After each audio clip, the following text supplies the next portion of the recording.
Hello, my darling, and welcome to today's story time.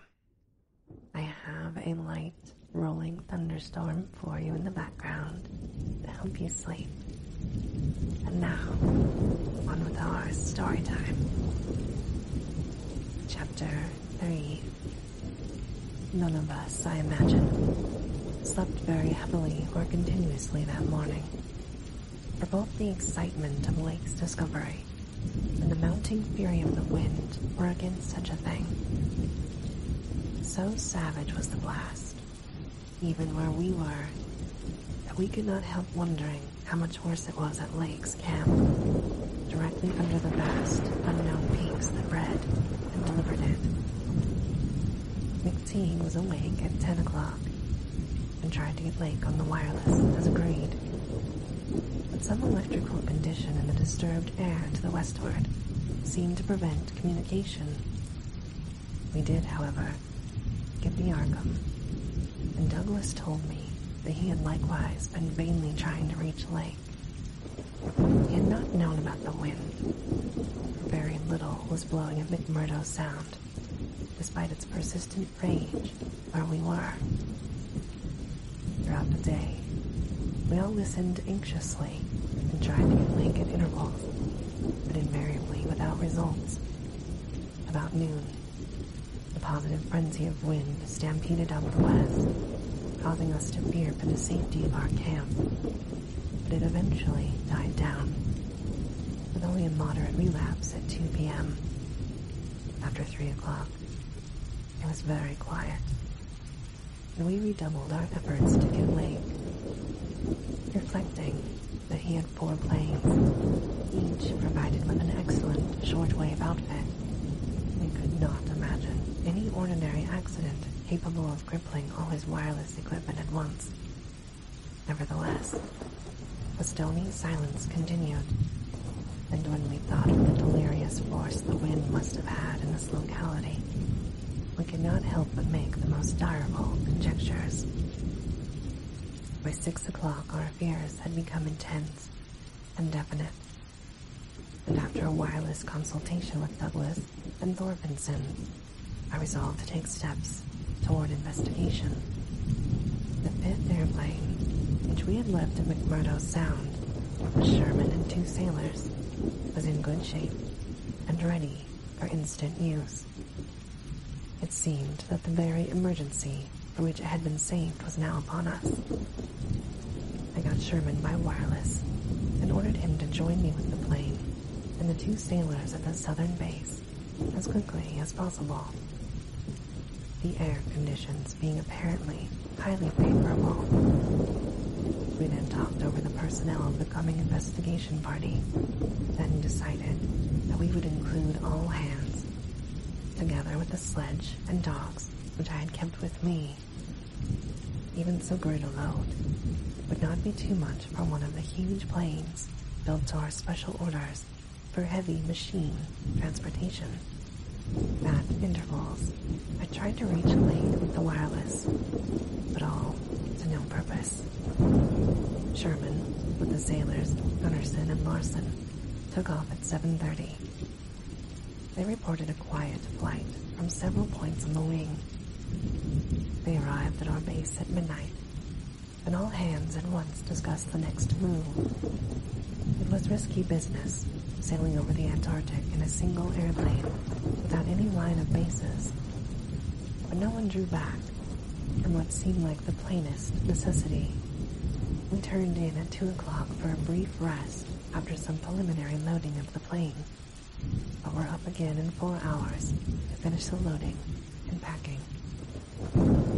At 7:15 a.m., January 25th, we started flying northwestward under McTeague's pilotage with 10 men, 7 dogs, a sledge, a fuel and food supply, and other items including the plane's wireless outfit. The atmosphere was clear, fairly quiet, and relatively mild in temperature, and we anticipated very little trouble in reaching the latitude and longitude designated by Lake as the site of his camp. our apprehensions were over what we might find, or fail to find, at the end of our journey, her silence continued to answer all calls dispatched to the camp. Every incident of that 4.5-hour flight is burned into my recollection because of its crucial position in my life.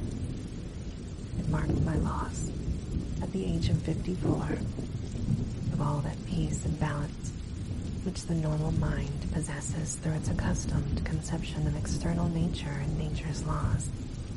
Thenceforward, the 10 of us, with the student Danforth and myself above the others, were to face a hideously amplified world of lurking horrors, which nothing can erase from our emotions, and which we would refrain from sharing with mankind in general, if we could. The newspapers have printed the bulletins we sent from the movie plane, telling of our non-stop course, our 2 battles with treacherous upper air gales, our glimpses of the broken surface where Lake had sunk his mid-journey shaft 3 days before, and our sight of a group of those strange, fluffy snow cylinders noted by Amundsen and Bird. They rolled in the wind across the endless leagues of frozen plateau. There came a point, though, when our sensations could not be conveyed in any words the press would understand, and a later point when we had to adopt an actual rule of strict censorship. The sailor Larson was first to spy the jagged line of witch-like cones and pinnacles ahead, and his shouts sent everyone to the windows of the great cabined plane. Despite our speed, they were very slowly gaining prominence, hence we knew that they must be infinitely far off, and visible only because of their abnormal height. Little by little, however, they rose grimly into the western sky, allowing us to distinguish various bare, bleak, blackish summits, and to catch the curious sense of fantasy which they inspired as seen by the reddish Antarctic light against the provocative background of iridescent ice dust clouds. In the whole spectacle, there was a persistent, pervasive hint of stupendous secrecy and potential revelation, as if these stark nightmare spires marked the pylons of a frightful gateway into forbidden spheres of dream and complex goals of remote time, space, and ultra-dimensionality.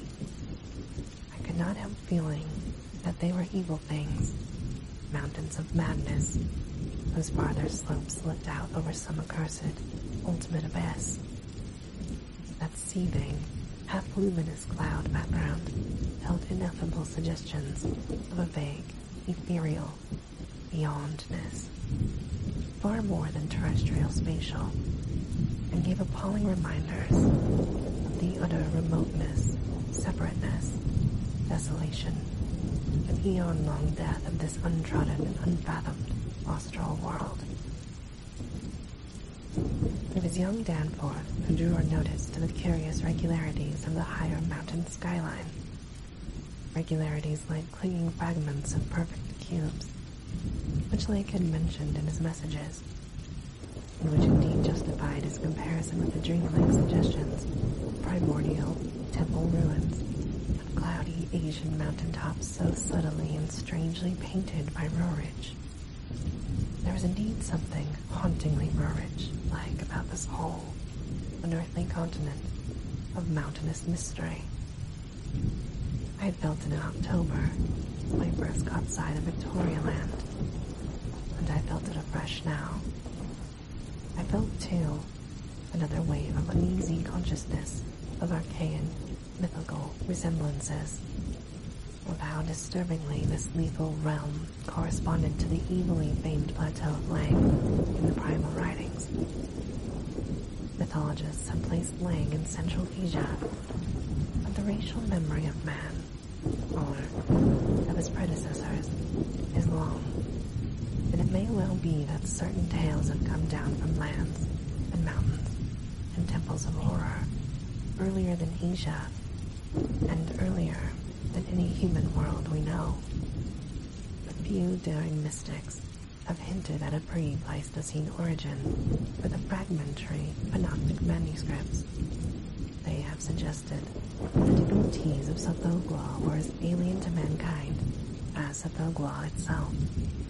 Wang, whether in space or time it might prove, was not a region I would care to be in or near, nor did I relish the proximity of a world that had ever bred such ambiguous and archaic monstrosities as these that Lake had mentioned.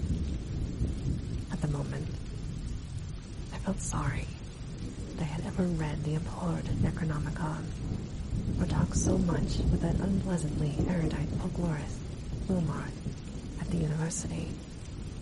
This mood undoubtedly served to aggravate my reaction to the bizarre mirage which burst upon us from the increasingly opalescent zenith as we drew near the mountains and began to make out the cumulative undulations of the foothills.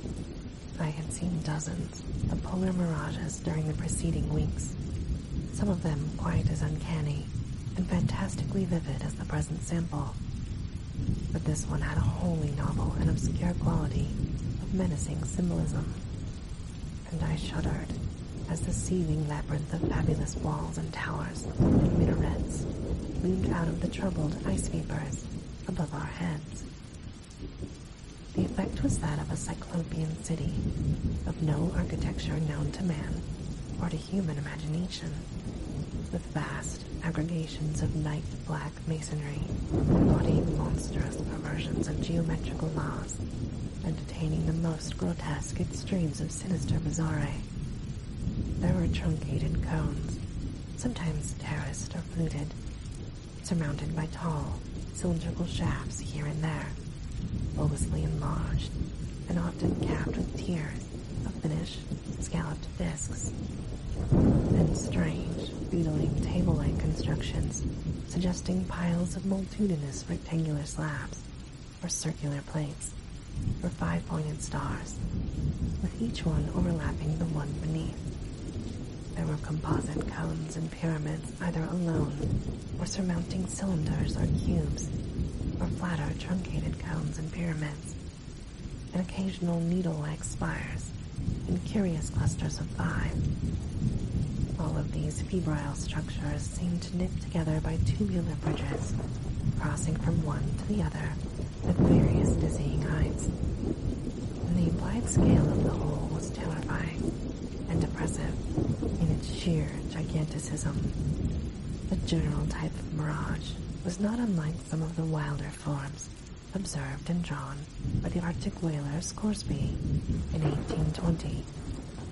But at this time and place, with those dark, unknown mountain peaks soaring stupendously ahead, that anomalous elder world discovery in our minds, and the pall of probable disaster enveloping the greater part of our expedition, we all seemed to find in it a taint of latent malignity and infinitely evil portent. I was glad when the mirage began to break up, though in the process the various nightmare turrets and cones assumed distorted temporary forms of even vaster hideousness.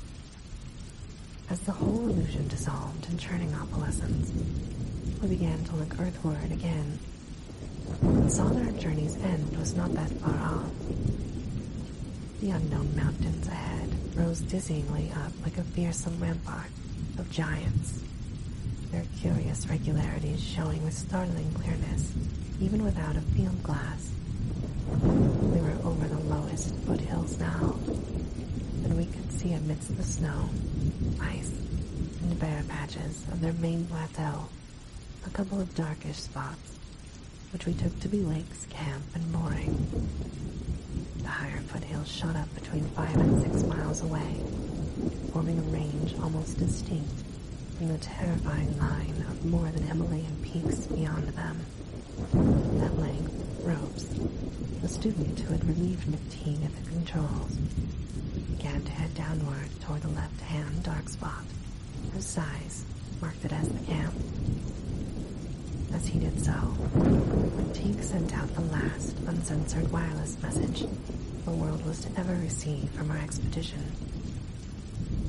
Everyone, of course, has read the brief and unsatisfying bulletins of the rest of our Antarctic sojourn. Some hours after our landing, we sent a guarded report of the tragedy we found, and reluctantly announced the wiping out of the entire Lake party by the frightful wind of the preceding day, or the night before that. 11 known dead, young Gedney missing. People parted with our hazy lack of details at the realization of the shock the sad event must have caused us, and believed us when we explained that the mangling action of the wind had rendered all 11 bodies unsuitable for transportation outside. Indeed, I flatter myself that even in the midst of our distress, utter bewilderment, and soul-clutching horror, we scarcely went beyond the truth in any specific instance. The tremendous significance lies in what we dared not tell. What I would not tell now, but for the need of warning others off from the nameless terrors. It is a fact that the wind had wrought dreadful havoc. Whether all could have lived through it, even without the other thing, is gravely open to doubt. The storm, with its fury of madly driven ice particles, must have been beyond anything our expedition had encountered before. One airplane shelter, all it seems, had been left in far too flimsy and inadequate a state. It was nearly pulverized, and the derrick at the distant mooring was entirely shaken to pieces. The exposed metal of the grounded planes and drilling machinery was bruised into a high polish, and 2 of the small tents were flattened despite their snow baking. Wooden surfaces left out of the blast were pitted and denuded of paint, and all signs of tracks in the snow were completely obliterated. It is also true that we found none of the arcane biological objects in a condition to take outside as a whole. We did gather some minerals from a vast, tumbled pile, including several of the greenish soapstone fragments, whose odd 5-pointed rounding and faint patterns of grouped dots caused so many doubtful comparisons, and some fossil bones, among which were the most typical of the curiously injured specimens. None of the dogs survived. The hurriedly built snow enclosure near the camp being almost wholly destroyed. The wind may have done that, though the greater breakage on the side next the camp, which was not the windward one, suggests an outward leap or break of the frantic beasts themselves.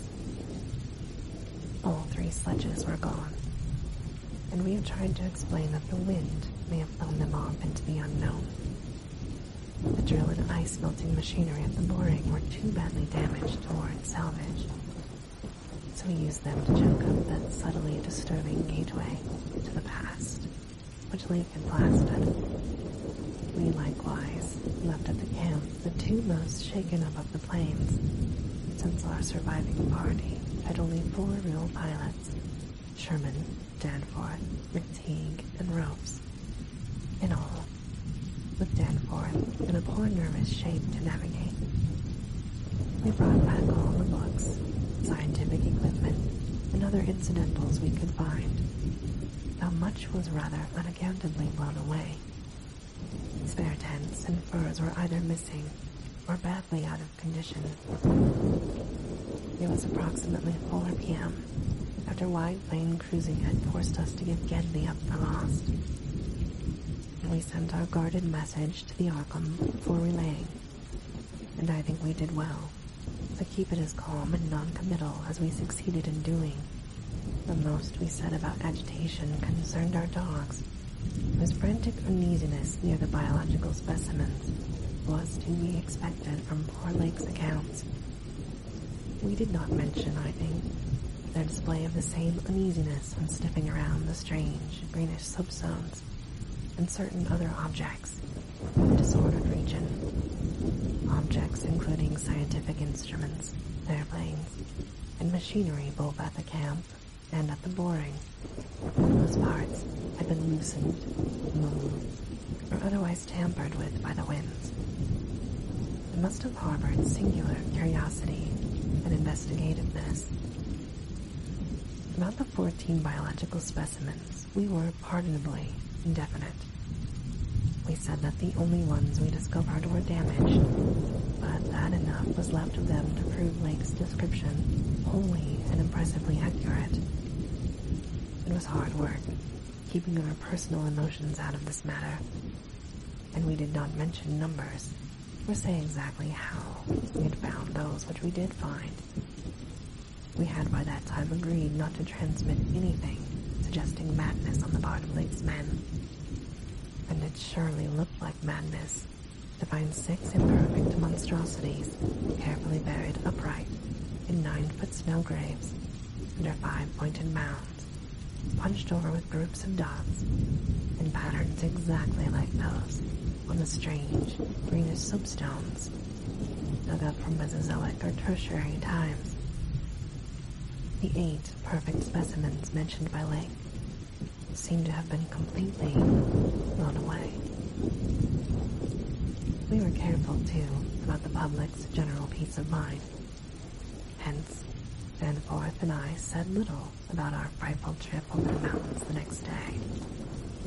It was the fact that only a radically enlightened plane could possibly cross a range of such height, which mercifully limited that scouting tour to the 2 of us. On our return at 1 a.m., Danforth was close to hysterics, but kept an admirably stiff upper lip. It took no persuasion to make him promise not to show our sketches and the other things we brought, nor to say anything more to the others than that we had agreed on to relay outside. Also to hide our camera films for private development later on, so that part of my present story will be as new to Mabodi, McTeague, Ropes, Sherman, and the rest as it will be to the world in general. Indeed, Danforth is closer-mouthed than I, for he saw, or thinks he saw, one thing he refused to tell me. As all know, our report included a tale of a hard ascent, a confirmation of Lake's opinion that the great peaks are Archaean slate and other very primal crumpled strata left unchanged since at least the middle Comanchean times, a conventional comment on the regularity of the clean cube and rampart formations, the decision that the cave mouth indicate dissolved calcareous veins, a conjecture that certain slopes and passes would permit of the scaling and crossing of the entire range by seasoned mountaineers, and a remark that the mysterious other side holds a lofty and immense super plateau, as ancient and unchanging as the mountains themselves, 20,000 feet in elevation, with grotesque rock formations protruding through a thin glacial layer, and with low, gradual foothills between the general plateau surface and the sheer precipices of the highest peaks. This body of data is in every respect true as far as it goes, and did completely satisfy the men at the camp. We laid our absence of 16 hours, a longer time than our announced flying, landing, reconnoitering, and rock collecting program called for, to a long, mythical spell of adverse wind conditions, and told truly of our landing on the farther foothills. Fortunately, our tale sounded realistic and prosaic enough not to tempt any of the others into emulating our flight. Had any tried to do that, I would have used every ounce of my persuasion to stop them, and I do not know what Danforth would have done. While we were gone, Bodie, Sherman, Ropes, McTeague, and Williamson had worked like beavers over Lake's 2 best planes, fitting them again for use despite the altogether unaccountable juggling of their operative mechanism. We decided to load all the planes the next morning and start back for our old base as soon as possible. Even though indirect, That was the safest way to work toward McMurdo Sound, for a straight line flight across the most utterly unknown stretches of the eon-dead continent would involve many additional hazards. Further exploration was hardly feasible in view of our tragic decimation and the ruin of our drilling machinery, and the doubts and horrors around us, which we did not reveal. It made us wish only to escape from this austral world of desolation and brooding madness as swiftly as we could. As the public knows, our return to the world was accomplished without further disasters. All planes reached the old base on the evening of the next day, January 27th, after a swift, non-stop flight. And on the 28th, we made McMurdo Sound in 2 laps, the one pause being very brief and occasioned by a faulty rudder and the furious wind over the ice shelf after we had cleared the Great Plateau. 5 days more, the Arkham and Miskatonic, with all hands and equipment on board, were shaking clear of the thickening field ice and working up Ross Sea with the mocking mountains of Victorialand, living westward against a troubled Antarctic sky, and twisting the wind's wails into a wide-ranged musical piping which chilled my soul to the quick. Less than a fortnight later, we left the last hint of polar land behind us, and thanked heaven that we were clear of the haunted, accursed realm where life and death, space and time have made black and blasphemous alliances in the unknown epochs since matter first arrived and swam on the planet's scarce, cold crust. Since our return, we have all constantly worked to discourage Antarctic exploration and have kept certain doubts and guesses to ourselves with splendid unity and faithfulness. Even young Danforth, with his nervous breakdown, has not flinched or babbled to his doctors. Indeed, as I have said, there is one thing he thinks he alone saw, which he will not tell even me, though I think it would help his psychological state if he would consent to do so. It might explain and relieve much, though perhaps the thing was no more than the delusive aftermath of an earlier shock. That is the impression I gather after those rare, irresponsible moments when he whispers disjointed things to me, things which he says vehemently as soon as he gets a grip on himself again.